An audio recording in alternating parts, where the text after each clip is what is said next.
Takže prosím, to je Míša Zuzová a ona vám přečte pár svých věcí.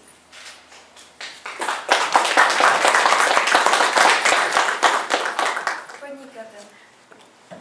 Dej mi vědět, až taky vyhoříš. Ty, on, oni. Až taky přestaneš cítit. Dáme si někde sraz, padneme si kolem krku a nebudeme plakat. A nebudeme rádi, že jsme se našli. Nebudeme cítit nic než prázdno. A to není cit. Myslím, že ani ten výbuch, co mě zabil, vlastně nebolel. Žádný otravující plameny, žádný střepy, zabodávající se do mých útrob. Zbyla mi ironie. Možná, že ji začnu používat.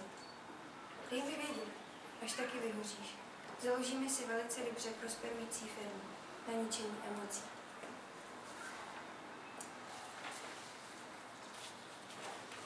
FET. Říkej mi, řekni mi, co je kurva FET. Je to pro tebe slast, zabijácký med? Já vím, lásko, proto. Tvý sny jsou tak neřestný, že prosakujou všude, kudy jdeš. Je mi jasný, že představuješ uprostřed drogovýho pola, který hnojí práškový letadlo, který je zezelenalý bylinkou a všechno kolem hoří. Schoří ti svět, miláčku, dohoří ti duše. Koupej se ze strany na stranu, měj tvý vychytaný stavy, po potahu vdechni poslední drobek. Já vím, škoda každýho pikogramu.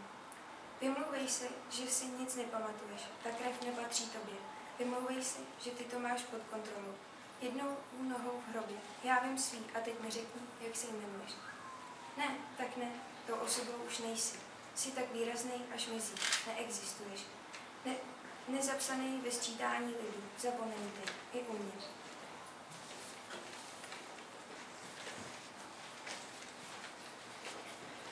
Paranoja. Moje svědomí se sebralo a odešlo. Do temna, prej už se nevrátí. Chtělo se mi obmotat kolem krku, ale už mě nenašlo. Stejně mám strach, paranoidní napětí. Mozek šlukuje moje myšlenky, začíná být závislý. Chce se mnou odjet na líbánky, jenže je nepochopený. A ty se divíš? Závěsy se mi vysmívají, že vidí obě strany, na rozdíl ode mě a mého ega. Považují nás za nejvyššího stupně blázna. Je prohrána životní liga. Zápas všech. Páče a vidím svět jako jedno velký chapadlo, který se sápe po mojí duši. Nastav pomouštěný ksicht a podej líčidlo. Třeba se díky falešný masce vzruší. Asi nějaký debil, ne? V relativně klidným spánku kňučí. Můj hlas a proříkává se v tajemství, že mám sakra ten podělaný strach, protože nedokázala uníst mateřství, to ke mně a mému ego. A pomoc tu taky nechceš, viď? Oni ti taky ublíží.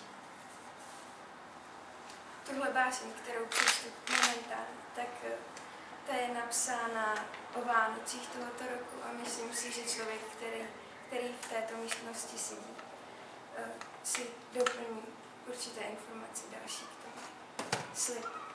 Jednou jsem si slíbila, abych se svýmu svědomí líbila, že si dám pokoj, nebudu papat to cukroví, co mělo na etiketě napsáno muži. Páč, já už nežeru tu bájnost, třeba speciál dieta, kdo ví. Jednou jsem ti slíbila, že si nic nebudu nalhávat a nebudu ze sebe dělat debila. Dál a dál až za hory osudu. Tam, kde jsem ani nebyla, jsem křičela, že jsem to všem slíbila. A kde je teď ten prolhaný slib v proudu řeky, ty, co pramení v příbězích? Nezařazuj, zůstal otevřený pytel plný chyb. Zakousli osoby na mnohých březích, pro jejich záchranu slíbení slibu nám mám. Víckrát slíbila jsem si, že zjistím, kdo jsi. A teď jde o to dodržet. Nevím, jestli mám lásky proud zadržet, nebo si nechat strhnout. Páč to bez tebe nejde vydržet. Můj hlas, co to tehdy sliboval, si v pochmurný samotě liboval, jenže teď zjistil, že tě miloval.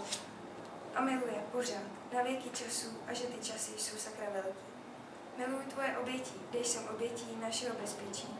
Miluju, když se mi koukáš do očí, páč si můžu topit v obloze. Vztah se mnou znamená odevzdat se námaze.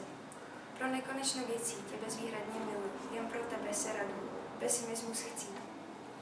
Díky tobě mi je líp, a tak už vážně slibuju, že pokud něco, tak nic. Jenom jednu věc vím, že tě miluju a nikoho už nikdy víc.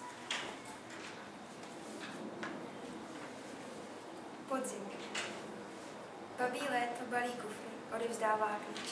Vítr rozechvívá křišťálové lustry a my nezakryjem svůj zapomenutý chtíč. Chcem zapadat listí. Zakryjou nás tváře základních barev a zvětšníme se v podzimu. Láskou nám zmodrá naše krev a oddáme se tvýmu rozhodnutí, prázdnému. ležet tu vedle sebe. Věčně. Sníh schová to, co listí neskrylo, slunce upadne do mikrospánku a my se chvějeme. Páč včera mi už srdce nebylo. V zimě spadl exponát ze stojánku. Všechno tady je tu jaro.